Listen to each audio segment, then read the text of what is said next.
Tonight, this is the only way to make sure that monster fire doesn't do any more damage. Tear it down piece by piece. We have team coverage. First, Joe Vazquez shows us the demolition work. Joe? Liz, when that fire began yesterday, it was a 9-story structure. Take a look at it now. Work crews with heavy equipment knocked off about the top 6 floors today. Demolition crews were hard at work tonight, knocking down the burned building so it doesn't fall on its own and hurt somebody. We were still worried about structural collapse. So the demolition company was able to come in and take a lot of that material and most all the hazard area and push it back into the building. On this closest corner here, you can see some fell out into the street. So what that basically does is remove the hazard of a collapse. As you can see, the fire is still alive inside the property. It will be a while before the smoldering finally goes out. But it's a much different scene than it was yesterday afternoon when this apartment complex under construction was burning high into the sky. 2 firefighters had minor injuries, it turns out. One of them, we learned, was at the top of one of these ladders, face to face with the flames. He didn't report his injury until hours later. As for the cause of the fire, it's too early, but construction contractors have told investigators they were working until about 3:30 in the afternoon.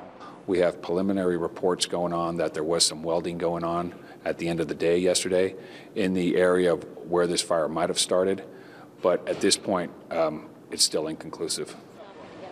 Fire crews are still on the scene right now, monitoring the hot spots.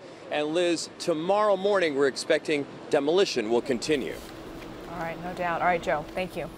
Well, the heat of the fire so intense it actually melted the whole left side of that car, blew out windows and apartment buildings across the street. Christin Ayers got a close-up look at what else the heat did. Kristen?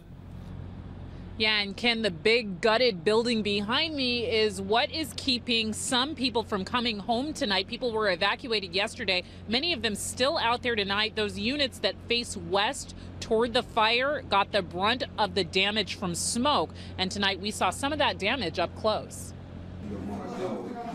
On the 5th floor of the Strata apartment complex, damage from the fire is everywhere. These units got the worst of it. Doors crumpled after firefighters kicked them in. Windows fragmented by intense heat.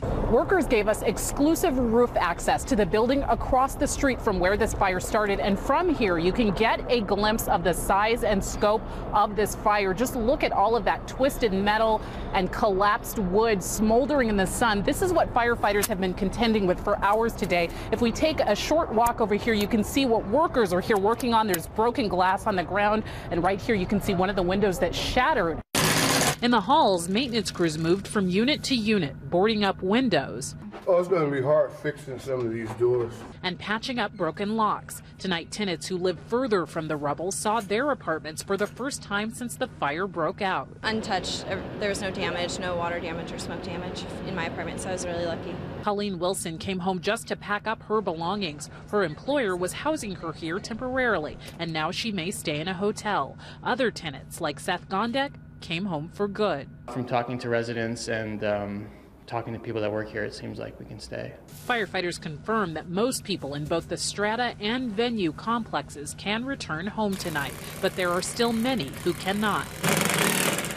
Now, the people who cannot return are, of course, the people in the west-facing apartments at the Strata complex. At the Venue complex, everyone's allowed back in. However, you cannot enter or exit from 4th Street. Ken? A lot of people displaced tonight once again.